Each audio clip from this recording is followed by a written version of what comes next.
That's exactly what they're doing. Boys, he already executes with the name. Superman waterfalls in for 2. Penny is here to hold it all down. He's gonna be the first. Oh, he gets one. He gets a second. Mom is still alive. Low, just a nice round from Oxygen. Great dealing with that. Oh my God! Way back into this round. Tap on the spike. Way.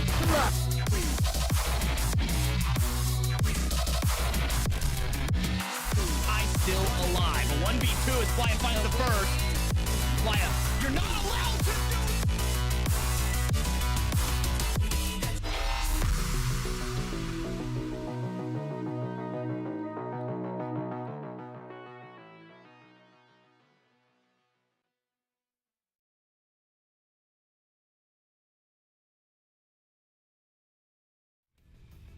Ladies and gentlemen, welcome to the final day. Challengers concludes today as we see the grand finals here in the playoffs between two teams that basically were picked to be here from the very beginning. We've got M80 coming in from the upper bracket, and we've got the Guard coming in from the lowers after an impressive 3-0 victory over Moist Moguls.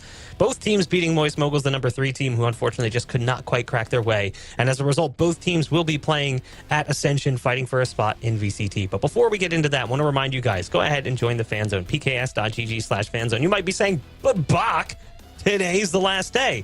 And then I would say, yeah, but there's more. Obviously, we've got the ability to ask questions. We've got the settings, but did you know that there's more coming? What? What is it? I don't know. You'll have to pay attention. Very well scripted, I do say so myself. Enough of my inner dialogue as the voices have been chatting all day, enough as it is. Let's go ahead and bring in our analysts to discuss this grand final between M80 and the Guard. Roy, you've gotten a chance to watch quite a bit of action here over the last week or so, being on the desk as well. It does feel like when we've watched these teams play, this was the journey we thought we'd get. Yeah, first of all, I just want to say, wow, your acting is honestly worthy of an Oscar performance. Yeah. It's quite impressive, I must say. Daytime Emmy. But yeah, I mean, this is sort of the matchup that everyone sort of expected when the Challenger teams were finalized and we knew who was going to be playing in Challengers. Everyone was like M80, the Guard, the Goliaths of the league. Now we're seeing them kind of clash. It's going to be really interesting, at least. Well, we'll take a look at the bracket too, so you can appreciate the journey here, how they got to this point. As we look at both M80 and the Guard's trajectory, their run throughout the playoff bracket, it's honestly exactly what one would anticipate with a minor hurdle. You had the Guard come in with a 2-0. It was 2-0s across the board in the opening quarterfinals. Then they match up against Moist Moguls. They actually get dropped down into the lower bracket at that point. Now, granted, one of those teams was going to have to lose. It's not like they can both go into the upper final. But I think a lot of people probably coming into the season, less so than coming into this split and the playoffs, would have picked that to be a win for the Guard. But after watching the second split and seeing the form that Moist Moguls was on, that 2-0 victory for Moist was maybe a little less surprising, and also the 2-0 maybe a little bit deceiving. It was a very close game. I think it was 13-11, 13-10. It's not like it was a blowout. So then the Guard goes down into the lower bracket, and they have to slog their way through a couple of matchups. They managed to beat G2 somewhat handily. They take down Oxygen 2-0 as well. I mean, you can look at their journey. The only maps they've lost were against Moist in that upper semifinal cycle. So it's kind of surprising that they even struggled there because of how good they've done everywhere else. Yeah, I mean, if you took a look at this Moist Moguls roster at the beginning of the year, I don't think anybody would have predicted them to beat the Guard once, let alone twice. But they took them down in the split number 2, and they took them down here in the playoffs. So really good showing from Moist. It's a shame that we only get 2 North American representatives instead of 3. Would have loved to see them, duking it out at Ascension with these guys. But still a really good run from them. A lot to be proud of, both individually and as a team from those guys. I love having representation from around the world, but I would never fight for, or never will not fight for more spots for North American teams. If we could have like 6 NA teams, that'd be cool too. I know that there's only 6 teams in total. Sorry, the rest of the world. I just want to see all of these guys getting an opportunity to play on LAN. But as a result, we end up here. We end up with a matchup that I think pretty much everyone wanted to see from the very beginning, and we have gotten small tastes of it. It's M80 versus the Guard in a grand final where M80 and the Guard are both on point. As we look at these teams, focusing in on M80, Roy, this team looked impeccable throughout the playoffs. Yeah, they're the real deal, man, honestly. There's really no other way to put it. They've not dropped a single map. They've had a flawless, pretty much, playoff run. They've looked pretty much uncontested throughout the entire time. And every time, we're thinking, oh, is this, has M80 reached their peak? they seem to be sort of surprising us with this like new level they keep reaching and sort of applying to themselves. So kudos to them, man. I mean, this roster was assembled with the intention of making it to Ascension. Obviously, they accomplished that lone goal, but the real goal is winning Ascension, getting into VCT. And it does feel like this team has everything they need. There is not a weak spot on this roster. And even the players who maybe at times had some bumpy matches, looking John in the first split, he was struggling a little bit more. John has been a monster throughout the playoffs and in the second split as well. I think coming into like the fourth week of Split 1, John hadn't won a single clutch at all. He was just having a really tough time in those 1vx's, and since then he's been like on a tear, really dominant in those situations, which is incredibly important for the role that he brings to the table. And you can just see how well the team has played in general. Like, you look at this highlight package, it's not one player. Yeah, sure, you're going to get a lot of clips of Koala Noob. That's kind of the way it works.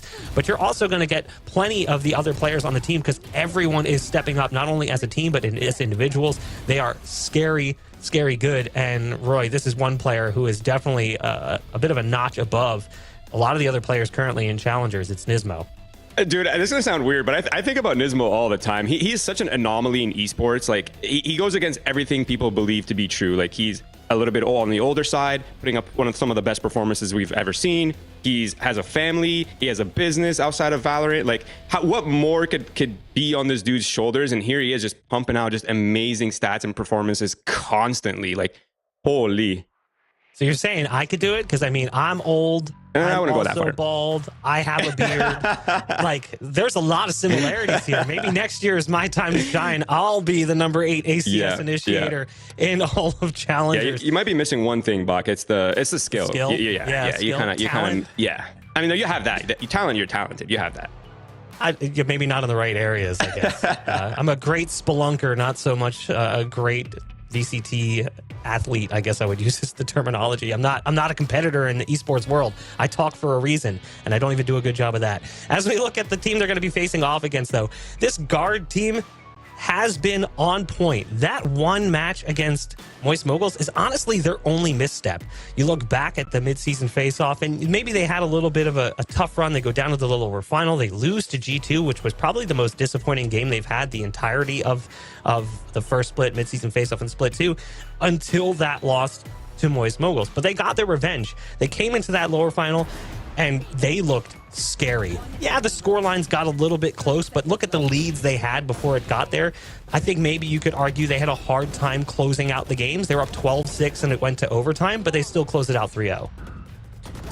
Yeah, this roster from the guard is just one of the most experienced, not just in the Challengers League, but in all of the Americas, right? You have 4 players who've just been playing it, grinding it out together for the last 2 years. They went to an international event last year. So this matchup, M80, full of talent, guard full of experience. This is classic experience versus talent matchup. The guard just know how to get through situations because they've seen so many of them and have worked it out in review, have worked it out in practice of how to respond as a team. And you always see these guys playing tight. They're very methodical. They're very disciplined. They've had several good coaches who have instilled a lot of good values, and you see that daily in how they play and how they interact in the server with other teams. Yeah, and I think the one thing these two teams have in common as well is they're not really overly reliant on their duelists. Like, they have players in the support role and the flex roles and the sentinel roles that could super easily take over the game. They both have a really high frag in IGL. So they're a team that's sort of built on the premise that everyone can sort of take over when it's needed. I think that's basically both of these teams. I really don't think that there is a single player on either team that is a weak spot. Tex has maybe had some rough games. You look at the Moist series, and he definitely struggled in that one. But outside of that, he's been a monster. I mean, he's a top 5 player in a variety of categories, and probably matching very similarly to players in his position as well, with maybe some exception. Obviously, people look at Koala and go, this guy's an animal and he's crazy. Yeah, sure, of course. But Tex is not as someone who just kind of hides in the background. He's definitely a talented player for this team. Yeah, Tex is certainly no slouch. And, I think there were a lot of questions when he came in to replace Saya player who went off to play in the APAC League over in Korea, of whether Tex could really step up and fill those shoes. They're very big shoes to fill, and you know, he's had a couple of games where he's stumbled, and people were thinking, hey, does he have this consistency? Can he live up to this level that's going to carry this guard team to the top? But he has shown time and time again that he may have a bad game here or there, but he knows how to bounce back and come back with a vengeance to that next series. Especially because we haven't really seen a whole lot. When we look at him as a player, like you look at his career before the guard, it wasn't like one that was filled with great successes. It was definitely an okay journey. It wasn't like he was like, oh, this guy that everyone's looking at. He didn't have like that yay caliber quality where everyone's going, this guy is the best player in this specific role. He was good, serviceable, but was he up to the task? We weren't sure. And obviously, like you mentioned, he kind of answered that question, and pretty early as well. And also there was that question of how is he going to mess with this roster? One of the long storylines with the guard was that like family atmosphere, how it's like a brotherhood. Well, they lost one of their brothers when Saya went and played with a different team. How would he plug in? Would he fit with that mentality? Would he have the same vibe as the team? And he absolutely has. We've even asked the players, how does he fit in with you guys? And like, it's like nothing ever changed. He feels like he's been here from the very beginning. And you can see that in the results. You can see that when you watch them in the interviews, the way they talk about each other. I love the vibes that they have. And honestly, same goes for M80 as well. Both of these teams have had impeccable runs, and we've kind of whipped up a little video so we can commemorate those runs. Let's take a look.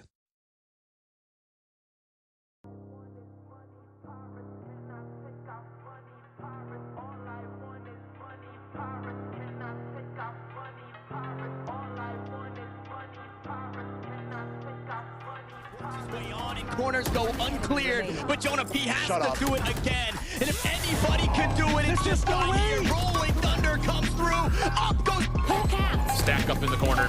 Guesses it incorrectly. Flash does connect though. 10 HP. You predict that thief is in the same corner. He's looking for it. Backs out. Just gonna be a 4-man, a 5-man push man as Jonah P is here too. Over on Cat. 2 kills going the way of guard. Still 2 more to go in mid. Drone and Age do take it back. The Blade Storm going wild. Position. Tex stepping forward. Goodness, is there a challenge he doesn't want? Are you kidding me? Tex is having his way. Unbelievable. Get out. It's scary. Oh no! It's all Find the first. Net has not been cleared, and he's going to collect. The rotation and ability for Jonah P. Heal him. May not be required though. Yeah, crossfire too good. Molly's out. Does push Net out of Covey, but doesn't matter. Oh my goodness, he gets all 5 in one. There's been a little bit of disruption here defensively, and now. For the guard in general, much stronger positions here on site. Are they going to overwhelm him here? No, Valen actually holds back Oxy, and Net can peek out. Valen and Net! Oh my goodness, but I mean, Net just doesn't care. Here on this angle, just continues to push on through. Not even next. Meanwhile, Valen makes mid his own. Just a body shot! Just a body shot, Net! Okay, Trent gets one. 10 seconds left. Trent has been locked away. 8 seconds. Lance going in. He jumps through. Looking to deny it still. Looking for a shot. No scope in. The double shot works for He's trying to Trent. slip in. He sees Dapper. He switches to the Finishes it for the hat-trick. Exalt holding. Oh, the timing here is so good, but Exalt's still holding. Can they get him through? But yes, just barely. Gets to halfway. Koala steps in. That got maybe a little bit too close for comfort in the face of the lockdown. Shorty out for Koala. First shot lands. Oh, gets the reload. But they still have the aim. Rossi's able to get one. Rolling Thunder coming in off of the kill. This is huge. Nismo, how does Nismo get a kill there? Oh, Nismo! Fly getting some damage of his own. Here comes the quick contest though. Hold on, Nismo gets a double. He gets more than that. A third comes through. Thief's gonna be tested. Still, M80 still sticking to the plan here. Dash on the side. Tex trying to be the linchpin in all this one. Hunter sure to clear things out as M80 clean up a few kills of their own. Xander fights his way out of graffiti. Right through tree quickly. Does he get Xander in the corner though? No, Xander good for 2 defensively. And how about the help? You guys go down here, buddy. There goes Xander. Oh my goodness, that second shot from Xander. Gets the work out long. There's the cross, and well, there's no cross. There's 0 cross. There is no one crossing. You might be able to line them up. The flash allowed Junkie to peek, but he goes down. Now it's on to you. I mean, nobody better be taken down. Operator just around the corner. Body spotted. Body gone. As John P fights his way back. 1 and 2 gone. Our Shopify Rebellion. Down right. It is one of them gets taken down, and they try to get get that kill. So far, just hasn't gone their way at all. Basically, Fernandez Tex will find another. He pushes his way forward, and he's finally met by John, who picks up 2, make it 3.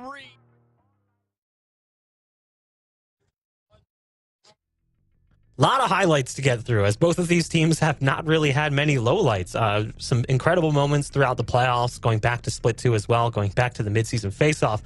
I mean, even though the Guard didn't make it into the grand final, they still managed to walk away with 3rd place. They were one of the top teams in Split 1. M80 takes the win at the mid-season face-off. They're one of the top teams coming out of both splits. It really is just 2 teams who have been on an incredible rise. But it is important to remember, this is a best of 5, which means we've got maps to get through. Let's go ahead and take a look at the maps to see what the series is going to look like. It's interesting because remember, the bans a little bit different here, Roy, because of the fact that this is a best of 5 and there's an upper bracket advantage. M80 gets both bans. And they've earned the right to, honestly. They've had a pretty clean sweep in the upper bracket, so they kind of deserve that right. The bind ban is totally obvious. Like they've not really shown it. They've not really played it. What is kind of surprising to me, though, is the Ascent ban. That one is it kind of threw me off a little bit because they've had pretty good success on that map. Yeah, but I think it's also because the Guard has had really good success on the map. It's kind of like, you know, yeah, sure, we're good, but we know how good the Guard can be. Right, and you know, they, like you said, they've had really recent success on Ascent. Guard have, and last time Guard matched up against M80, they actually took Ascent from them. So maybe they're sitting there in the review room and thinking, you know, we know something about these guys that we just don't want to have to deal with. Let's just face them on another map. The Guard is 7-1 on that map. You could argue that it's maybe their best map, but their real best map is Lotus, which is their first pick. 8-1 on the map, an incredible win rate. They're very difficult to stop on the attacking side. They have kind of ludicrous post plants because of the composition they bring to the table. It's very difficult to play them on Lotus. Yeah, Lotus should be an interesting one. M80 have a really unique comp with the Fade, and we saw some really interesting things with the Seize Nade from M80 in their last Lotus match. So really interested to see some more of those cooked up plays from M80 on that map. This is something that we praised them for, too, going back to when they were Ghost Gaming, when they had the other members of the team in there. They had really good early round set pieces, and it's something that we didn't see a whole lot of until we hit playoffs. It was like almost like, yeah, we had this in our back pocket the whole time. We just didn't need it because we were like that much better. The moment we started seeing those set pieces, they actually had like a 4-player push on B main Ascent that was incredible, really well executed and orchestrated. And it was in that moment like, oh yeah, I forgot. That's what this team used to do. Exactly, and to top it all off, they busted out the Nismo on the Raze, which they had saved all split, so he's up there spearheading the attacks, while Koala Noob's killing it on the Omen, you know, kind of reminiscent of what we've seen from Cryo 100 Thieves up in the America League. And it's something we've seen from Nismo. It had been a long time, though. It's almost like I forgot when we first saw it. Nismo. Yeah, like forgot about Nismo, that he used to do that for his team. He used to be able to facilitate that role. So the maps in the series, certainly a little bit more interesting because of the fact that you got that double ban coming in from M80. And we'll kick things off on Fracture, which actually feels like kind of even territory to a certain degree. The Guard's definitely been leaning towards it a little bit more in more recent history. Obviously, they had a close game against Moist Moguls in that lower final, but if you watched that game, it was not as close as maybe it would seem. Like, Roy, it was 9-3 in the first half, and it was kind of reminiscent of the first map where it was 10-2. It was just that the Guard had a hard time closing it out, and it went into OT. Right, and they ended up losing the force buy in the second half as well. So I mean, there was a lot of positive takeaways for the Guard on that map, no doubt about it. Well, we'll wait for the players to go ahead and give us that wonderful agent select so we can see what things are going to look like. And that's the ultimate question, too. How are things going to look? Will they lock in the same compositions, or will we see it change? Because, you know, there's always that option that maybe something could be slightly different. But I would imagine at this point in the game, it's not the time to switch things up. We've seen teams make that mistake in the past, looking at like with the way Oxygen brought Gecko in, or how we saw Neon utilized by Moist Esports. And it just never really seemed to like really hit the level you would hope it would. Yeah, that's true. And, you know, this deep in the playoffs, you don't have many secrets left, you know, to bust out. And if you do, maybe you're saving them from Brazil. So really not surprised to see much of the same here. I think both of these comps are tried and true from these teams, and it should be an interesting matchup. Although I would have loved to see Nismo on the Raze running a little double duelist, but yeah, you never know. It would be fun. He obviously is very serviceable as KO. It's something we've seen him do quite a bit of in the past. Now, normally, this is where we would send things over to the casters to begin our series. But as many of you know, Sadly, we lost one of our own this week as Twiston's life came to an abrupt end at the age of 19. During lock-in, Twiston pledged to donate 25 euros for every shorty kill in remembrance of him. Many in the community have made similar pledges for shorty kills at upcoming events like Ascension, Masters, and Champions. In that vein, M80 and the Guard have decided to start the only proper way, with a commemorative shorty pistol round in honor of Twiston's legacy and his affinity for the double-barreled sidearm, and they're doing it in a joust. It's definitely a fun way for them to start the series and honestly remember a member of our community who is no longer with us. Yeah, I love this little shorty joust. Interesting to get the Cypher Cam mixed in there, give them a little bit of an edge, see where the players are coming from. Now, the 1v1s, too, have been pre-selected, but it's certainly taking a little bit more time than I would have thought. So I'm kind of... what happens if they run out of time? I don't think we really discussed that. I think we'll pause the as an clock option. here. Oh my God. They did not take this into account. All right. Well, I don't know what happens when they run out of time, but I do applaud the players. This was their decision. This was not something that production said, hey, we should do this. They decided on their own and actually came to us and said, hey, can we do this? And naturally, we all loved the idea. The production team as well at the Knights, perfectly in sync with the players. We think it's a beautiful way to just have some fun and remember one of our own before the series starts. Yeah, it's such an amazing tribute to, a really special human who just really unfortunate what happened, but this is a great way to show some respect to him, to his fans, to his family, and just remind everybody that, if anything's going on, please just reach out. And at the end of the day, we're a global community, and we may compete. It might be region versus region, NA versus EMEA versus APAC. But we're all here to do the same thing, to compete and have a good time and enjoy the game that we love. So it is very much like a family in that aspect. But looks like this time they paused the clock, so at least they'll be able to get through it. Ned is the last standing member, and it looks like we're just going to call it a day as the joust of shorties comes to a conclusion. Again, shout out to the teams for that one. But it does mean that it is now time to seriously start this series as we have a best-of-5 grand final between the two teams that everyone was hoping would get to this point. We've got the Guard coming in from the lower bracket. We've got M80 coming in from the upper bracket after an impressive run. And who else would we have other than Dust and Tanner reuniting one more time to bring us the action? Take it away. One last ride for you and I here, Dust, as we continue to say that it's always one last ride until the next one. But it's the one last ride for challengers, though. We can confirm that. That is true. It is our one last. Well, Ascension, Challengers Ascension, kind of, maybe there's a world. Maybe there's a world. Who knows? We won't count it out just yet. But a great way to get started. I think everybody saw on Twitter the players kind of come together and saying, hey, we're going to do this to get the day started. That round is obviously washed by the wayside. We're going to run it back and get the players back into the lobby. But this is it, Dust. I mean, everybody expected this. The desk hit on it. It's M80. It's the Guard. It's for bragging rights. It's M80 for a first title that they could have for themselves, right? Split 1, mid-season face-off, split 2, now this. Outside of that, obviously, both of these teams have already qualified. Yeah, I mean, this is a grand story, isn't it? Right? I mean, it's one of those situations where right now we're kind of at a celebration point for both these teams. They have already acquired the Ascension slots, which was the main goal that these two teams were looking for from day one. And obviously the main prize that was up for grabs in this tournament. But let's not forget that there's also now the title of North American Challengers Champion on the line. The lion's share $50,000 prize pool. There's a $10,000 difference between first and second place. So it's a pretty decent chunk of change. And, it's obviously about pride. It's about proving that you are the true #1 team. Because look, from day one, before we stepped foot onto a server for any of these splits, just looking at the lineups on paper, we knew that M80 and the Guard were destined for Ascension slots more than likely. Like, yes, we have to give credit to teams like Oxygen and Moist Moguls who had built themselves up over the year and became true top 5 teams and challengers throughout the way. Obviously, G2 had their moments where they looked like they were a top team as well, and they just kind of fell short and split 2 and throughout these playoffs. But these two teams were always, like on paper, yeah, these guys got it. They got some smoke. Like, let's look out for these two teams. And they did deliver on that all year long. And then on top of that, we get like this glorious moment where it's all equal right now. right? It's 1-1 head-to-head. Each team owns a best of 3 over the other. And now it's in the grand finals, best of 5. This time you're going, you know, potentially the distance for real. It might be a potential marathon when you're thinking of a best of 5 scenario.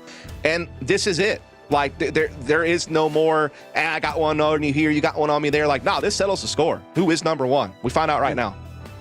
Yeah, and I think even in looking at some of the posts across Reddit and things like that, M80 are kind of leaned the favorite, I feel, for everybody. So this is a moment for the Guard to really say, like, hey, we're going to be that team, right? We are these guys. They can prove to us. A player that I want to look at, we did it yesterday. We're going to do it again today, at least for me here. Sole and I were talking about Tex and Sim a whole lot in the Guard versus Moist Moguls.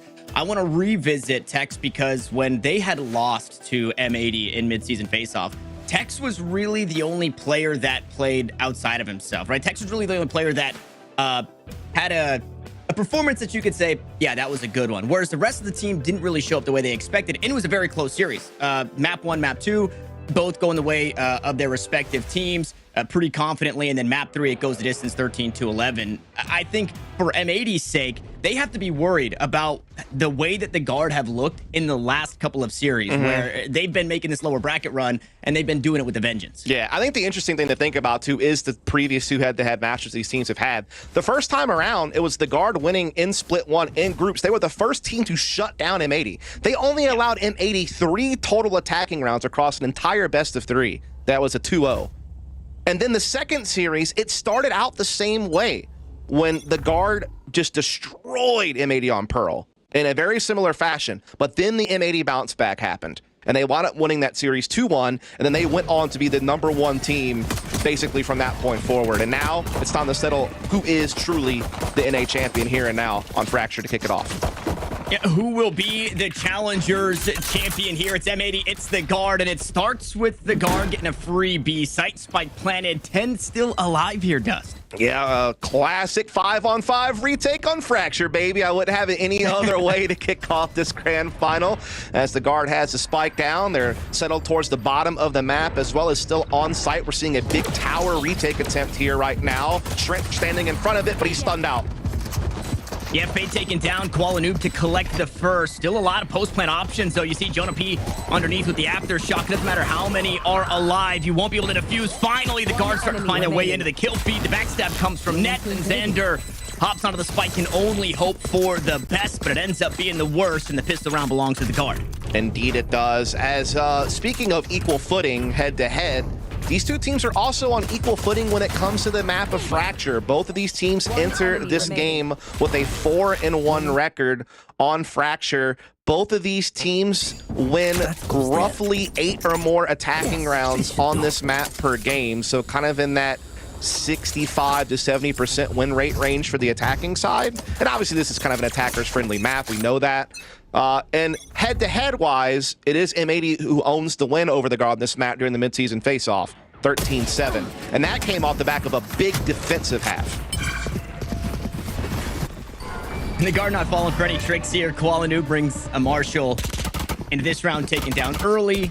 Not too much of an investment. I do like the small swap here in this round where the rifle now in the hands of Trent, a healthy member, and they're able to collect these ones here. Pistol round anti-eco. Yesterday for the Guard, they look so good in rounds like this, whether they were losing the pistol and winning the anti-eco some way, somehow in thrifty fashion, or just taking both rounds. It was really round 3 where they started to struggle against Moist Moguls. The bonus round would slip away from them, and so some momentum would swing back. We'll see if anything changes here, as M80 will have full rifles in round 3, and Koala Noob's the only one sitting on a couple of kills. Yeah, again, M80 got 8 defensive rounds in the first half the last time these 2 teams met, and that's what helped propel them to victory. That was almost 3 months ago, though, so a lot has changed since then. And so it's going to be interesting to see how it plays out this time around on what's a pretty big bonus for the Guard. They're sitting on 3 SMGs, so it's not one of those hefty bonus rounds as far as firepower goes. They truly are behind resource-wise. Wasting no time trying to get some close-distance battles here with this Sands push. Smokes for cover. They do get out into the open, but, well, Xander's ready. Xander is more than ready here. Collects 2 heads, almost find the next, but Phantom Moment onto VALORANT finds him 10 HP, but a 2-for-1 trade, and then some, as the smokes player of the guard is going to have to back away from it all. Yeah, pretty quick shutdown there. Great combination of the stun from EU and Xander being able to build off of it for the quick double. Now they sit a man ahead here on this retake. Spike does go down, however. Qualanu being held off right now from the flank with the trap wire. He's waiting for the right timing to push that. I think he's waiting to see if Nismo can get into a position to kind of work with him together to try to get through main and see if they can make this retake work. And they know Net's position, though. Yeah, it Cam the whole time from John Cutie, just calling that one out. They don't know about Jonah P, though, and this guy's usually good for a few. Flash comes out, fault line traded. Aftershock will keep him at bay, and now Jonah P will have to do it all himself. Has the Aftershock to stop the defuse. We'll look to send this one out as EU looks to run him down. Spike's halfway. 3 players to worry about, though, and unfortunately cannot win the duels this time around. So M80 in round 3 are on the board. Yeah, that's one thing I want to point out very early on in the series, Tanner, is that a lot of these late round situations throughout this series should be quite intriguing. And the reason why I say that is that between M80 and the guard, we have 5 of the top 10 most clutch players in all of challengers on the server right now. M80 has 3 players within the top 10 for clutch win percentage. The guard has 2. So we're going to see a lot of scrappiness, I feel like, in some of these mid to late round critical moments throughout this series. And those are going to be some of the big deciding factors. Yeah, I think coming into the day yesterday, Trent was 50%. I don't remember off the top if that number changed at all, if he found himself. The person that was in the clutch was Jonah P. So the first one escapes him. It's something that we can keep tally, we can keep count of, because we know there'll be plenty more to come as Nismo starts us off with an early flash out towards Arcade. Not much more than a bit of information as Tex doesn't take the space just yet. Now we'll look to find his way through. Boombot up. Out comes the flash once more. Showstopper gonna maybe get him off the side. I don't think so. M80's gonna fight on forward. Nismo tries to challenge the rocket and unfortunately doesn't go his way. John Cutie here for the trade though, so things are even as Qualanoob goes wide on a few knives. He backs away, and information aplenty here with that neural theft for the guard. Yeah, and again, we talked about these clutch situations. We get down to a late round 3 versus 3, still a lot of round left on the clock. Spike's still in possession of the attacking side. They're not fully committed to B just yet, but they're starting to make that headway right now as they maybe sit back and spawn and wait for the perfect moment to strike. They have a little bit of a flash peek opportunity now coming through. Jonah P stuck on the site. He's got a teammate up close. That's a beautiful stun, and he'll build off it. Yeah, beautiful, like you said. That fault line coming in huge. Allows for Jonah to find 2. Koala there on the trade. And he's going to have his hand at a clutch chance himself, but unsure of where anybody was playing there. The guard put another on the board. Yeah, so the guard off to a hot start here on Fracture. Again, this was the map that I felt was going to be kind of the most equal battleground potentially of this whole best of 5. Again, both teams coming in 80% win rate. Both teams have played it a fair amount of times and seen them very, very comfortable playing the map. Yeah, maybe M80 owns the head-to-head, but that was quite a long time ago, and a lot's happened since then. Particularly the guard having just a barreling lower bracket run where they didn't drop a single map on their way to this grand final to earn that second Ascension slot. And they're off to a ferocious start now as they have M80 kind of up against the ropes economically here. Have a couple of little buys here and there, but definitely the guard come in looking a little bit better off. Nismo trying to be cheeky here. Aftershock pushes him back. No value from the judge just yet. Keeps the util, though, tossed out. It will delay. Like you mentioned, the weapons aren't the best. Should be no troubles to get into this site that Rolling Thunder will allow. John Cutie holds a tight angle with only a stinger to his name. The util behind it, though. John inside the cage. Tex goes down. And the chaos isn't done just yet as Koala takes the high ground. Jonah P strips him off of it. And just like that, Trent's alone. 17 HP and the spike's out of reach. Yeah, John Cutie played that so well. He played inside B Tower. He was unfazed by the Rolling Thunder, kept the stinger in close quarters battles. He never overextended. He made sure that he was going to get the max value out of that SMG. Now he's able to upgrade his weapon to a Phantom. He took no damage even on that round, which is pretty crazy. And now they have the 3-on-1. Trent on low HP. Trent trying to get everything he can out of this round. Like, he knows that he doesn't have spike possession, doesn't have a chance to plant to get credits. So he's like, well, at least I can go try to grab an orb, you know, save this weapon. try to get as much as you can, but we're going to be at a 2-3 score line. And again, we wouldn't have it any other way, would it, Tanner, to just kind of kick off the grand finals with a 10 seconds pretty left. scrappy start, keeping the score close right away. And nice and close here, where I would almost think maybe at the start of this one, M80 have more pressure. I know both teams are qualified, but M80 are given a chance to really cement themselves as the best team, right? For first place, that would feel incredible. Obviously, the trophy behind it, that's amazing. Whereas the Guard, I don't feel like they have that same pressure, right? They don't have this history, if we could call it that. It's only been the last couple of months, but they don't have this history to uphold for themselves. So they can come into this one and kind of throw caution to the wind. They're not trying new things, but I feel like the pressure is definitely off for them. I'm going to push back a little, Tanner. And the reason for that is because the core four of this Guard team have been together since last year when they were a VCT team. And they were a very good VCT team. They had qualified for an international event. And the only change they have made is Tex for Saya player. This team has the pedigree of a team that should be at the top of the region. And they kind of lost their mantle to M80 after beating them the first time around. I think the Guard more than wants to prove that they're actually the #1 team here.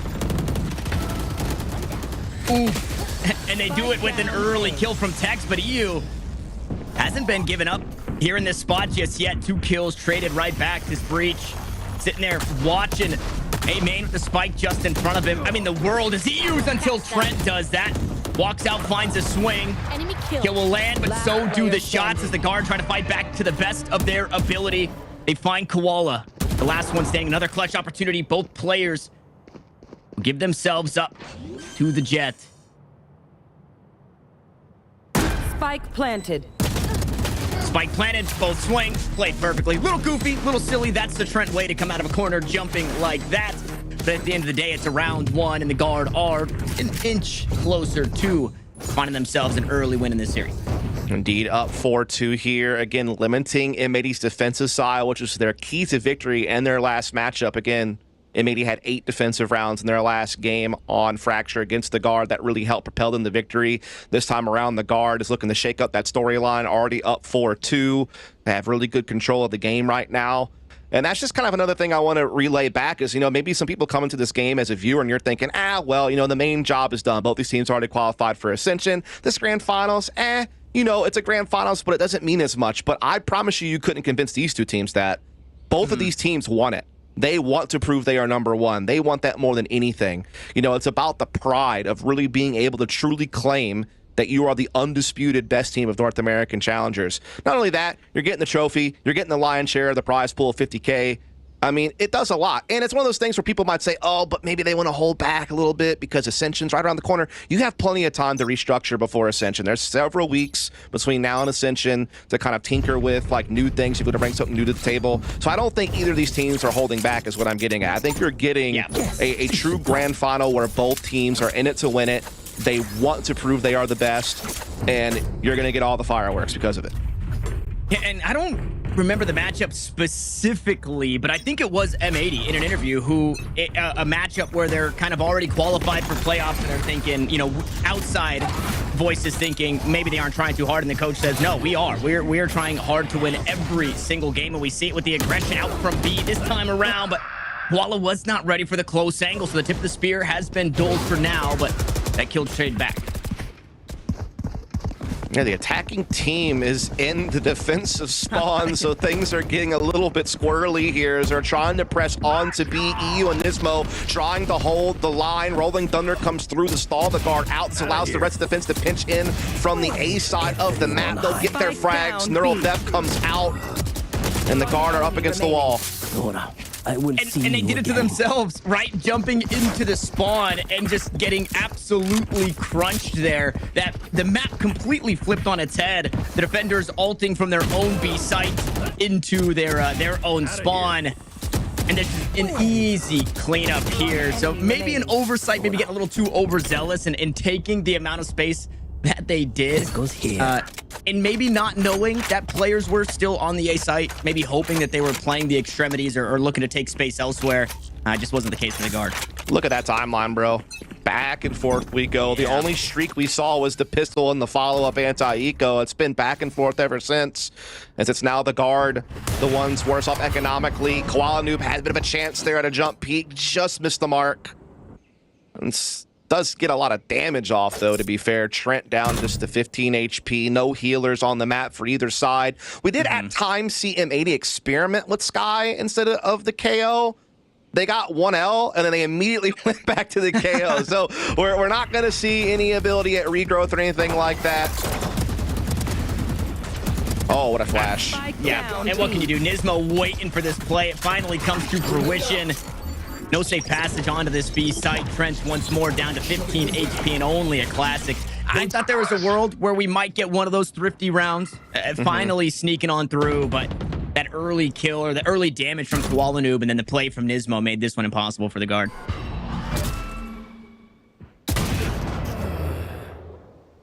Xander finding net there, looking to dot the I's and cross the T's of this round to tie things right back up at 4 apiece. 30 seconds left. Just Trent and Tex left. Tex does find Nismo. A couple of low health players out there, but M80 not going to let that one get too out of hand. They only lose one player on the round, and they square us back up to an even 4-round scenario. They save a lot of weapons along the way, including the operator. Coming to this with null command still in play. We are going to see Valen be able to get out orbital. Tex also does have the showstopper, so some huge entry tools. Jonah P is not too far off of his own Rolling Thunder, and Trent not too far off Nightfall. So, I mean, we're about to see the guard kind of come into their own a little bit when it comes to having some big entry ults at their disposal. And that's where they might be able to, you know, start trying to, you know, grab some control back after M80 have won, I think, 3 of the last 4 rounds. And you can see trying to play a trap play with the C's going out, the orbital strike available, not needed just yet. Rocket also used to clear out some angles, but how about this one? John Cutie takes the high ground, finds 2 kills to his name before he gives up the position, will back away. And 3 remain for the guard as they have to retrieve this spike as EU drops on down. Net's been dealt with. One more player just around the corner. Jonah P only good for 1. And Tex will be given his attempt at a 1vX situation. This time it's 3 on the other side. Yeah, Spike out of his control. Only thing he really has on his side is the fact that he is fully healthy, has a Vandal, and has some clock to work with. And, well, not a second needed, really, for Koala Noob to go ahead and finish that one off, as M80 will now jump up 5-4 in a big round for John Cutie. Now, you got to tip your hat to him, because on a star-studded lineup like M80, you know, have Koala Noob, who's basically top 5 in every metric as a duelist. Xander, one of the best controllers out there. EU and Nismo, those initiators that can flex and are also so very capable. John Cutie actually come to these grand finals number 7 in KD and number 8 in clutch percentage. He's been putting in his own work individually. He often, you know, isn't touted, you know, as like a star fragger per se, being the IGL of the team. That's where his main responsibilities lie. But I tell you what, he's been kind of tearing it up during the playoffs, putting up some pretty big numbers on a pretty regular basis, man. So he's definitely kind of adding to the storyline that we've already known about M80 for some time, which is that they are stacked, man to man. He is now becoming just as much of a fragging force in some of these games as the quote-unquote stars of the team. So big round from him there, because he just kind of snuck out, found a beautiful timing in Sands, and winds up with a hat trick to put himself up to 8 frags on the 9 rounds played. And I mean, John has played everything under the sun when it comes to agents. So you'd almost think, right, in this time in rebuilding a roster, obviously 3 core members from Ghost, he's got to go from playing the majority of his time on Chamber when it was really strong to then IGLing a team with 2 brand new players, figuring out the, you know, anchored sentinel role, or getting comfortable again in that anchored sentinel role. I think Koala Noob even said in an interview the other day, right? Love John Cutie. Absolutely love John Cutie. Like, this guy does not get enough love. So I'm glad that you gave him that shout there, Dust, because he definitely deserves it, even if his kills are good in this one. Xander gets a free one through the smoke. They've got this read that Tex is going to be taking Sands, pushing that way, and it just makes for easy spam to find that first kill. Yeah, spike down for the guard. They're trying to see if they can pull off this post plant with these SMGs. They also have a couple of big ults they could use. If they feel that there's a chance to win this round, they can pull the trigger on those ults and try to carry it across the finish line. And Trent, he finds Nismo that's starting to add to their odds.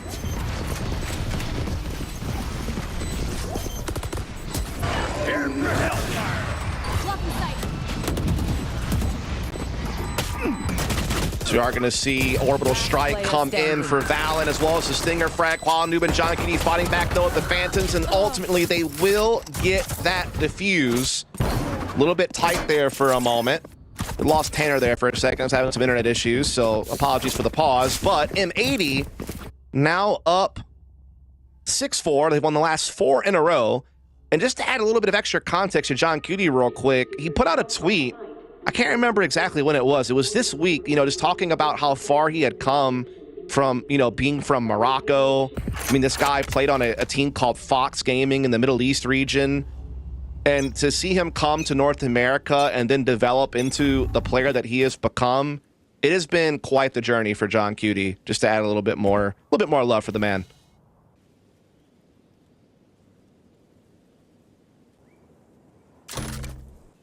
As we're back to equal footing on the firepower. Koala trying to take a couple of different aggressive angles here with the operator. He's going to land the mark there on the Tex. Trent quick to respond with a double of his own, but there's still a man behind when it's all said and done. Spike will make its way into B. Neural Theft getting the info. Aftershock available from EU to stall this plant and flush a player out of position, buying time for the rotation. Nightfall now comes through. Player standing. John Cutie able to come blindside in on the Jonah P. That's going to leave Trent alone onside the site. He's just got too many targets to choose from. M80 in a game that started off very close have now all of a sudden really grabbed control of the game. And now they're back on pace for the potential 8 rounds I was talking about before that they had gotten the last time against the guard that helped propel them to victory.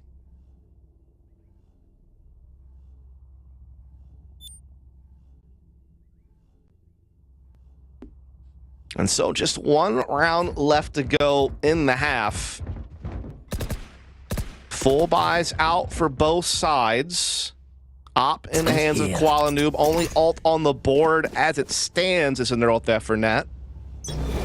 That likely will be the only ult that gets used this round, unless Xander's able to pop off. He could maybe get that Orbital Strike as he's just 2 away. Looks like we're seeing a pretty quick pinch from the guard over towards B early, just to try to create a little bit of presence, maybe get a little bit of an opening pick. Not quite going to find it. In the meantime, we have Koala Noob way deep in A main with the operator here. Is forced off by a plethora of utility, but is able to safely get into Sands. Xander tries to come in with the flash. Is only able to get 1. That's a brilliant trade from Valen to keep things even.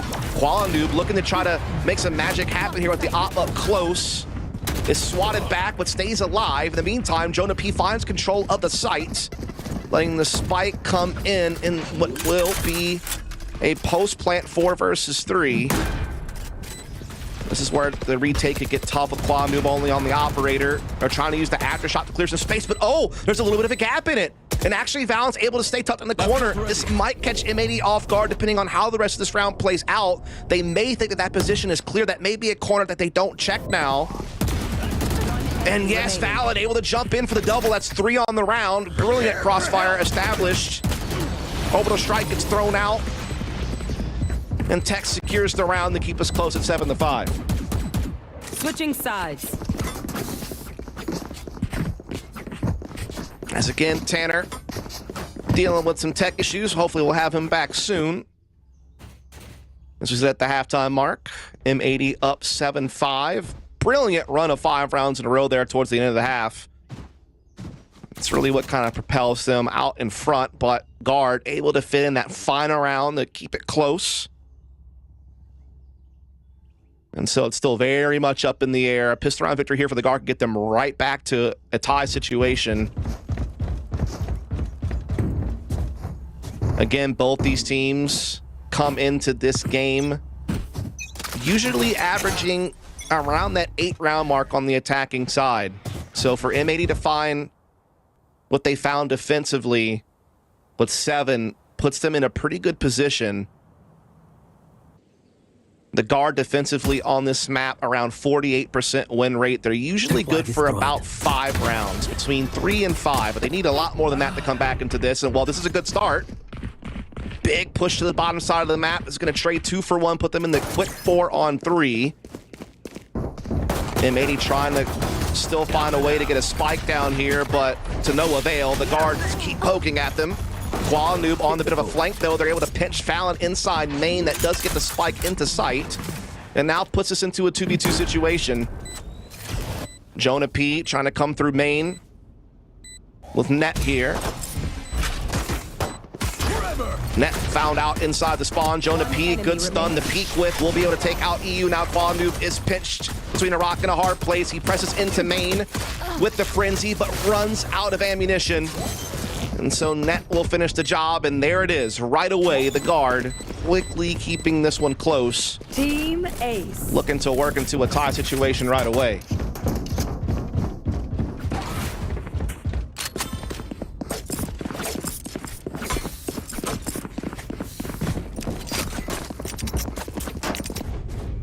We do see a little bit of a buy up here from M80. We're going to see Stingers out, so that's actually them fully sending it.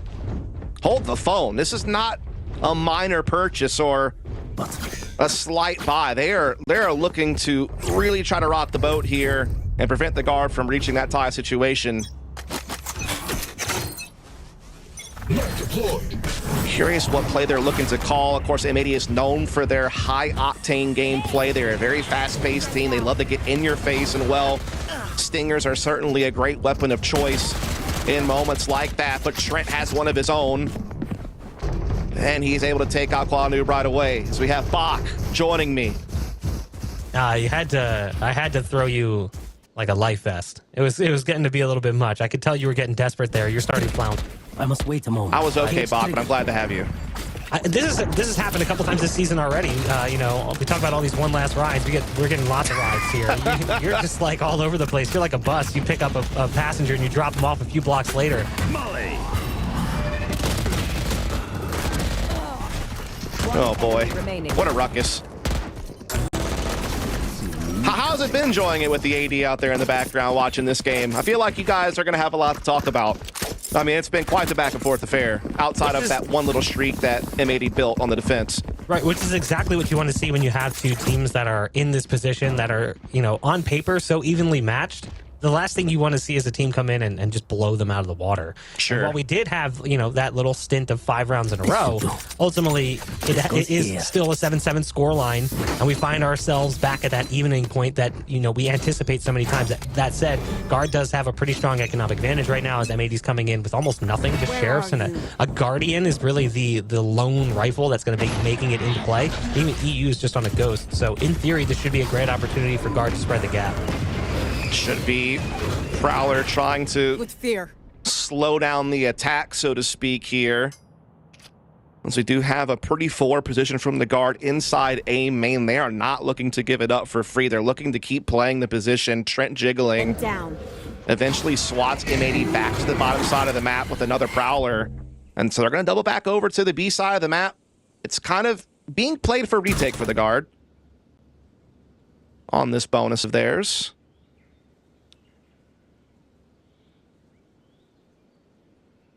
It looks like you've got your duo back. Which one? At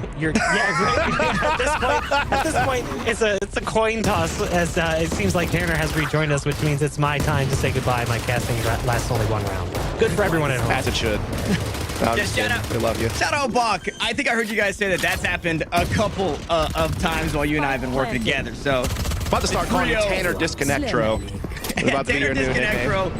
I can't do anything about it. Much like we'll see if M80 can do something about hanging on to this site. They've been given a free plant, and that Guardian that Bach had mentioned in a round prior does say okay to find 1 kill for Nismo. EU able to sit pretty comfortably off the site here. Aftershock to buy some time. A fault line just a few seconds away as well. Koala not in the best position to try and fight this. He'll eventually go down. EU will follow, and Tech's comfortable to stick the defuse. Now we're back and forth continues. But Dust, I need you to spin me up on a couple of rounds. But I mean, it's just been chaos, bro. Like there was that one little round streak from M80 defensively. That's when you left us. It was kind of that little 5-round stretch, but I just couldn't take it anymore. a lot of the rounds were quite close. There was a lot of tight 3v3 situations, and now we have the guard off to a hot start. You know, they start this half 3-0. M80 tried to roll the dice a little bit on the second round of the half after getting a spike plant. They went for a full stinger buy. They got kind of pummeled. And that kind of set them back economically, and it's allowed the guard to kind of just keep rolling the bonus forward. But now the full buy is back for M80. Spectres are still staying in play here for a couple of members of the guard. Oof. And that is not one of those Spectres. Tex out on his front foot. Early kill with the Vandals. Mewtwo to keep the rest of the attack at bay. And much like we saw earlier in the first half, the tip of the spear dulled. Meanwhile, on the other side, crunched here. M80 have ways out, but it'll have to be either through fighting into Dish or maybe taking that zip line and they choose to fight. Indeed. No, now kind of retreat back into more default positions, having gained the advantage on that push through Dish. Nismo, EU, and John Cutie still left standing, looking to pinch this A site with Spike in their possession. John Cutie does have neural theft if he can find a frag in a body. Try to get that little bit of intel on where the retake could be coming from. Meanwhile, we are seeing the fragment used to push defensive spawn off to give them an angle of attack on the site to get the spike plant, which they will achieve, but now they have to try to hold off and retake a man down. Yeah, good flash. Nismo up close and personal. 3 quick kills, brings it down to 1. It's just Nets. It's Nismo on the other side. A flash out went over the top, and Nismo's got the read. Has the angle, takes the fight, doesn't find it just yet. 24 HP separates him from a victory, and Nismo does it. 4 kills on the round. Indeed, Nismo has been a stud for some time, dating back to the Ghost days of last year. He's actually tied for second in clutch percentage for all of challengers. He also sits number 2 in KD, and he's in the top 10 for ACS, ADR, and kills per round. And I don't think that's really a shocker to anyone. Nismo has proven himself to be such a strong kind of initiator flex who can also play a lot of good rays when required. And he has been one of the most consistent players in North America for some time, and that was a big-time moment for him. It almost makes me think, I'm going to hold that thought as we are you don't have time. inside B May, and Nightfall is out. Just about everybody marked here from M80. Here comes the orbital strike, close corner again. John Cutie cannot quite convert on the frags. Jonah P gets 2 to his name. They try to fight their way back out of it, but M80 all fall by the wayside. EU, he roped himself across, found himself safe passage. Now a 1v4. And while the guard are just sitting there building their fortress right on top of that spike that's still in the spawn. I mean, that's what Fracture's all about, isn't it? You have 4 choke points, basically, to kind of kick things off with. And from that point forward, it's a rock, paper, scissors match. It's a guessing game. Does the defensive side pick the right angle of approach early round to get the intel or get the early skirmish? If not, you're basically being forced to play a retake. Well, that's why this map's so hard defensively. No matter how good of a team you are, and no matter how much of a read you might have, how much scouting you might do, how good your comp might be, some of this early round situations are a bit of a guessing game, right? You know, it is a little bit about, hey, do we push the right side? Do we stack the right angle? Did we get the right intel early? And sometimes you have moments, well, like this one, where you send it. You just send it defensively with everything you've got, and you make a huge push to one side of the map. And in this situation, they hit the money. I mean, they hit everything. They hit everything they could have possibly wanted. And they basically win the round in the blink of an eye. And the cherry on top, EU does not get to save that rifle. He's the only member of his team that will be able to buy into the next round. The rest, sticks and stones. We'll see what that purchase is. We revisit this round. Yeah, a lot invested, but like you said, in the blink of an eye, it all worked perfectly. The gamble was a good one. It landed, I was going to say black, but the purple would also be good to throw in there, black and purple for the guard, but landed on black. Sure. Yes. Could even call that they landed on green in that situation. I mean, it is pretty rare that you push the right spot and you win everything. Granted, a lot of alts were invested into that. So, I mean, that was a pretty hefty punch they were throwing out there. It wasn't just a little quick jab. They were sitting in the haymaker. And, well, it certainly hit the chin of the opposition. That's going to go ahead and put them up 1. Timeout from M80. Kind of discuss things here. Kind of settle everyone down, you would think. Want to throw a quick shout out here. Look at this frag distribution. And it's not just per team. It's literally across the whole board. Yeah. The top fragger on the server is at 16, and virtually everyone else on the server is roughly at 12. There's a couple of outliers, sure. But from top to bottom, Fragging is very close. Score is 9. 8 rounds have been back and forth. That time, I mean, you are literally getting the slobber knocker you would hope for between the two top teams in NA. This is, at the very least, the start to the grand finals that everybody could have hoped for. We'll see how it continues. I mean, I'm strapped in for 5. I am absolutely strapped in for 5. Things usually go the distance when I'm here on the desk. That is true. Camera taken out. Yeah, so But that's okay. It's the last one in Challenger. So you know what? Send it. yes, I'm down the break give the records people today. what they want. Yes. As you know, sometimes best fives can sometimes be a dud. You know, sometimes it can be like a 3-0, kind of a landslide, and you're just like, man, I didn't really get what I wanted out of that. I don't think these two teams are going to disappoint us today. And if any indication is what we're seeing right... Oh, Tex! Spike down. Brother! Yeah, I mean, that's just a huge oversight. M80 don't have a whole lot to work with. It's this one rifle, really, that they bring into this one. As the body drops, the spike falls. Good play from Net to use his util to find that kill onto John Cutie. Koala's still alive, though. And this one rifle now dropped over to Xander with the knives. Out he goes up top. Can't quite land the kill. A backstab from Valen will silence Koala for just a moment as they try once more to get this spike planted. Xander gives himself up too much, and EU awarded the plant, awarded a right-click kill. Classic shots left and right of the head of Valen, who will sit him down, and the guard will do it again. Indeed, they will. Sorry to spoil the party. And again, it's worth noting that the guard this year on this map defensively, their best defensive side has been 5 rounds. Now, granted, some of those games were games where they had like 10 or so attacking rounds. They didn't really have to play much of a defense. They've only really had to play, you know, a defense where they were in a close situation a handful of times. But even still, they're already up to 5.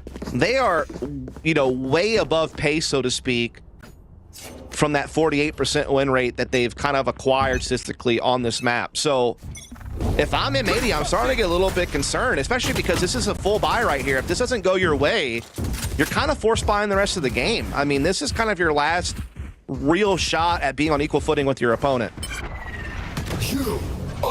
Yeah, last legs. Anything after this one, should M80 Oh, boy. lose, will be Bambi legs. And that's an early first kill. Expecting some more, though. John Cutie on the tap for the resurrection. Finds strength through the smokes. Spike delayed in planting for now. One more tap of that neural theft and getting aggressive from the spawn, but Xander's here to stop it. Back and forth we go as the kill Spike feed planted. floods both red and green, and finally that spike will be planted. But look at the health. Qualinoob down to 5. EU only 11, and Nismo's the first one up. Paint Shell should deal with the first. We'll see if this close angle pays off again. Last time we saw it, there's 4 kills for the KO. First one up, first one down. Blast back puts him back into the corner. Now it's down to the 1v1. It's Valen. It's Qualinoob. But it's only 5 HP. This would be the tallest of asks. But Valen's running out of time. Koala making noise. Not buying it just yet. Expecting her to be off the spike. Time keeps ticking. Valen's done it in way of kills, but he has not done it for the clock. And M80, they lose it all. A Pyrrhic victory, but it's a win nonetheless.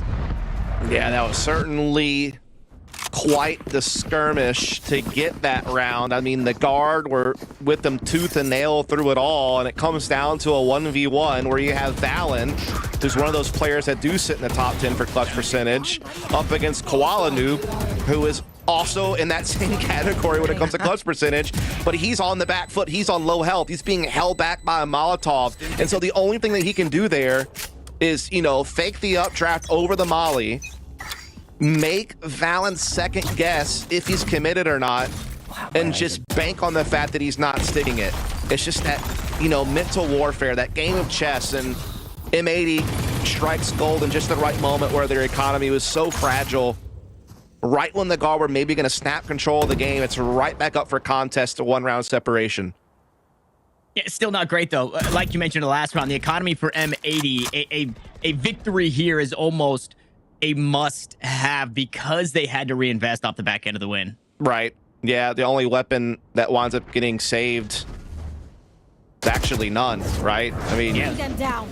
I think Valen, I don't remember if Valen died to the spike at the end there, but No, he Valen did. He got did the save the kill and weapon. lost the round. yeah, both Okay, teams so are yeah. very fragile economically, is the point. Definitely the guard a little bit better off, but not by a whole lot.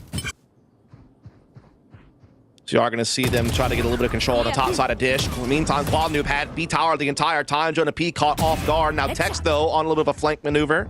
Will catch him. He might catch a lot more. They're all falling down with their knives out. Tex going huge for 4. It's all down to Nismo now. Left. 1v3, and this would be quite the clutch if he could come up with it. From Haven the other day to Fracture today for Tex, this guy just puts himself in spots that just work. He gets so much out of that one. And yeah, on top of it all, Nismo in a 1v3, he's got absolutely no time. And we already talked about the economy, right? The best call here is to make sure you at least have some semblance of a weapon going into the next round. Yeah, and Tex is a story that has been so fun to watch this year because obviously this was a guy who was playing for Energy last year, and he was one of the guys who really kind of benefited from the chamber meta. He really adopted that role, became one of the best chambers in North America last year in VCT, particularly like the mid to late portion of the year. He really hit his stride. But, you know, but prior to that, he wasn't considered like one of the top duelists. Like, yeah, he was good, but he wasn't as consistent as some of the other names out there. This year, the guy has been an absolute menace no matter what agent he plays, and he plays a good bit of different, you know, duelists throughout the year. He is top 5 in every metric that you could conceive of. He has been such a fantastic player for the Garden. He had big shoes to fill, right? He was filling in for Saya player, and he has done so well. He's been such a critical piece of this team. We've also heard the team talk about how different of players Tex and Saya are. So good on the Guard to be able to incorporate this guy who's got an incredible backstory, who's had a really strong year, but is, you know, playing with 2 different types of duelists, right? They had to make sure that he worked in their system. And I mean, I think this proves it here, right? Making it to the grand finals of your first ever championship here for Challengers is proof that it works. Yeah, it took him a while to kind of find his own, right? I mean, I think on Energy, he even sometimes would like bounce around playing like KO and Sky, and like it kind of took him a while to find his place, but he has certainly found it here on the Guard, because they might be looking at map point here as M80 are on quite the low buy, and they are getting stuffed on this A main push right now, trying to flash through the smoke and make magic happen. Nismo does get the instrument, Valen retaliates. Yeah, that would have been huge if Nismo could have got more, but like you mentioned, Valen gets one back. Brent stunned up by the Rolling Thunder, but the health bars are just so low. The weapons are bad. The health is even worse. The kills are starting to come through. The weapons, or the plant, excuse me, has been found. Netzo from head to head. He pops them all. And he closes out the round in style here for the Guard. That is going to be the Guard at map point and potentially the first team to draw blood here in this best of 5. And they will do so on the map that M80 beat them on in their previous meeting. Again, we know that both of these teams feel very comfortable on Fracture. Both of these teams coming in with a 4-1 record, but it was the head-to-head that did favor M80 a slight bit. But it's just this lower bracket run from the Guard all playoffs has been astounding. They have been just somehow getting better. A team that's already so diverse tactically, you know, they can play almost every style of VALORANT that you could hope for. They're very good at, you know, the pacing changes, the, you know, defaults, the mid-rounding, but then they can throw those explosive set pieces. Like, they're so well-rounded, but they just keep finding ways to get better as each week passes. It's incredible.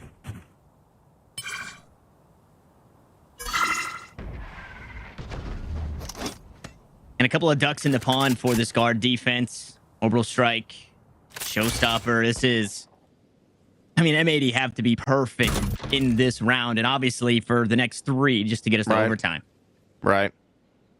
Again, getting what we want out of this grand finals. I tell you what, both of these teams would do damage in VCT if they were there. There's no doubt in my mind. And it's sad, but only potentially one of them will make it there next year. But for right now, we get to appreciate it in all of its glory, all the talent that's on the server coming to a head here as the spike makes its way on to be a little bit of a B tower, low side pinch. The Guard willing to just go ahead and play the retake as the spike goes down. And that's a huge kill. EU catches Valen on the rotate over. Just out of range for using that orbital strike, but now can't use it at all. The only ultimate it can really do any damage here. Will be that showstopper. We'll see if Tex pulls the trigger on that as EU continues to dance the dance with Jonah P. We just can't even get back to the site. Happy to have that 4v4 elsewhere. Finally, some backup comes through. Xander down to 1 HP, so he's playing as safe as possible as Nismo. Both initiators in tandem to try and hold the top side of the map. Meanwhile, here on the site, there's just nothing they can get done. The guard, they walk into the crosshairs, and they all fall as M80 hang on. Wouldn't have it any other way as a fan. As a guy who's just sitting here wanting to see good Valorant, I'm here for it all, bro. Give me all the rounds. Give me all the action. Give me all the trades. Yeah, exactly. Feed me. I'm hungry. I'm ready. I got a fever, some might say. And the only cure is more Valorant rounds. Or more cowbell. You know, you kind of kill the reference if you directly state it. You know what I mean? Like, you got to be more subtle than that. I don't know that cowbell video, so that's on me. Yeah. That's on me. My fault. It's all good. The cowbell's ringing, though, and the kills are starting to be found. Out comes a showstopper sent from downtown. I mean, a Hail Mary on that rocket, and it finds absolutely nothing to guard. In the last couple of rounds, looking a little shaky here and taking these fights and losing them. And this one might end flawlessly. Yeah, M80 is, again, like, their branding fits them so perfectly. They are just a firecracker of a team, dude. Like, they are so explosive, so fast-paced, so decisive, and their spacing and trading efficiency is really high. And it's one of those things where the guard knows that. They're the first team to shut them down when they did it in Split 1 with that 2-0 victory, right? But sometimes knowing is half the battle. Sometimes you might know what's coming, but if your crosshair happens to be in the wrong place or you're a millisecond off on your timing and M80 finds a window, you're in for some trouble. They are just so good, especially when they're feeling confident and they got a little bit of momentum on their side. They're really hard to slow down. And that's why we very well might see overtime here. And Tanner, I'm going to throw you a lifeline. I'm going to give you a chance to redeem yourself. Are you ready? Sure, yes, sir. What is the name of the band that was singing the song that he was playing cowbell in? Oh, dude, I got no idea. I don't know the video, man. All right, well, I tried. You didn't throw me a lifeline. I told you I didn't know the video, and you made it worse. Do you at least know who was playing the cowbell in the video? Yes. Go on. Okay. All right. And there's Christopher Walken's there too. Yes. Right? Okay. Yep. You know what? So I'm a little hip to it. I've seen the gifs. You're redeemed. I've seen the gifs. I got you back. You know, in that last round, I was a little worried for M80 with Jonah P finding that first kill, because not only did he have a fantastic day yesterday where he was doing some pretty crazy things, he called his shot in doing it, and then he posted a clip a little bit earlier of an ace on Fracture, and I thought, surely we're not getting a 1v5 right here, right? It was Silence. Koala did catch him inside the Cloudburst, but there's a world. If Jonah P's alive, you have to respect what he is capable of. We go the distance here, the back and forth. I think M80 with the largest string of rounds in a row together, but the guard managed to claw their way back in. They find themselves the lead. And the answer out of this timeout, Dust, is the op for Koala Noob, apparently. Yep. They also have Rolling Thunder available. He can pull out the Blade Storm to make plays up close when need be later in the round, and they also have that Neural Theft available. So, I mean, they do have a lot of tools. Koala able to kind of dodge the Prowler there, trying to see if he can find a timing as he pushes past the smoke and gets to the stairs, and no, Trent was ready. Yeah, Trent ready for that one. I mean, and you have to expect that play if you're the guard. Knives online, you know, Koala is looking to get ahead of the team, and he was just a little too far ahead, which means no trade. A bit of damage, one knife landed to the chest of Trent. Now the rest of M80 will try their hand at this same position. Indeed they shall. Again, Rolling Thunder still on their side. Definitely can clear a path forward onto B, and then again, they have Neural Theft to help them in the post plant kind of understand where the retake is coming from, make sure that they don't have something kind of come out from behind the rocks they weren't expecting. And there is the Rolling Thunder. Orbital Strike as well being called to try to stop the attack off the back of the Rolling Thunder. They do slow the attack down, but Ismo does still find a frag to even up the numbers. Yeah, 1 for 1. Trent does eventually fall. Valen gonna try and hold on to his position. Xander allowed the plant, has an orbital strike of his own. So, and now if you're the guard, you have to pull the trigger here. It's up to you to make the move with an incendiary and an orbital strike still to worry about. And they've walked themselves off the site, so everybody's got to go hunting for this one. Incendiary first. That's a lot of time off the clock. Now they know exactly where both are playing. Can they hold their ground? Xander going to queue up the orbital strike. Hope that he's done enough. We'll see if he has. It does not sound like it. They'll hop onto this one, and the guard eventually get it done. They start us early with a couple of rounds pieced together. They go down in the mid-round. But at the end of it all, they stand tall here in map 1. Indeed. Again, we knew that these two teams sat pretty equal overall. We knew that these two teams sat equal specifically on this map when it comes to their success in winning it. And we got basically everything we were hoping for out of that. I mean, the only thing that we got that we didn't want was you leaving for half the game. But other than that, I mean, you know, we had a pretty good time, right? You know, obviously M80 going to be kind of kicking themselves. They feel like they probably had some moments to win there. But the guard, specifically, just one of their strongest defensive has of fracture to date.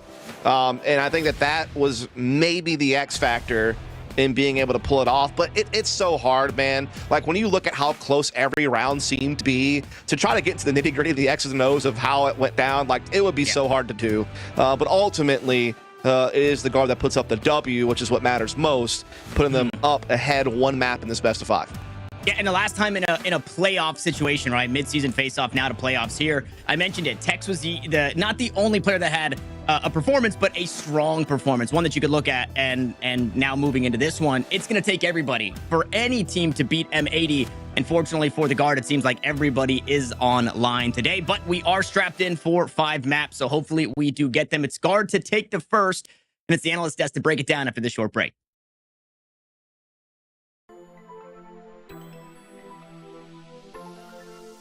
Dapper. I've been seeing, I saw a little bit of slander on the TL the other day against Dapper, and I'm just like, man, why are we doing this? Of all people, like Dapper? Like, I think Dapper. It's kind of hard to, yeah. That's my answer. Maybe Tig. I know he was on Turtle Troops and he had some pretty good results. If it's not Tig, it's probably Weeded. I'm gonna have to, I'm gonna have to go with Governor. I'm not gonna lie. Like, I think Governor's a beast. The dude's out there on Jet, Orglis, just fragging. Like, he's always dragging his team across the finish line. If he is in that situation, he's always hitting shots when he needs to be. When I played with him, he was locked in when there were times when I'm clenching, you know, I'm really like, damn, dude, he's got to hit this shot, and he pulls it out, and I'm like, that's my duelist. So I'm gonna have to go with Governor. I gotta say, it's gotta be one of our new pickups, Physic or Pancakes. We've only played 2 games so far. G2 and Guard, they've both played incredible. Physic has gone under the radar for quite some time, but I think, you know, his IGLing, his brain for the game is insane. He's the next coming of FNS for sure.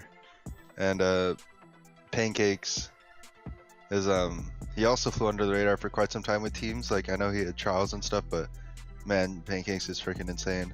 I don't even know. I think maybe Sim. Gotta go with my boy Brock. That's a really good question. I'm gonna say Mitch. Mitch is the most underrated. By far the best IGL in the scene right now. I'd say more recently Physic from OR. I think Tig is the most underrated player probably in Challengers. Maybe like Flya on Moist. I feel like he's pretty good. I don't know who's underrated. Pony, maybe? Yes, Pony's underrated. I think Brock's probably underrated. Like, I know he's my ex-team and stuff, but I also don't hear like enough people talk about him anymore. Like, I think like him and a Proto, they're both like, I gotta give it to them. They're both definitely underrated. Like, they're not talked to because it's like Guard, us, like G2, but like I know what those two can bring because I've been on a team with them, and they're both very like I don't even think like they're definitely not underrated. It's just like people don't actually realize probably their value, but like they're actually really good. I'm gonna say Niliaz, and I know he said me because we played but I'm not saying him because he said me. I honestly think like he's improved since last split, just improved in general, but his performance so far has been insane, and just OR in general has been doing really good. But I would say he's impressed me the most so far, and yeah. I'd probably have to say Verno.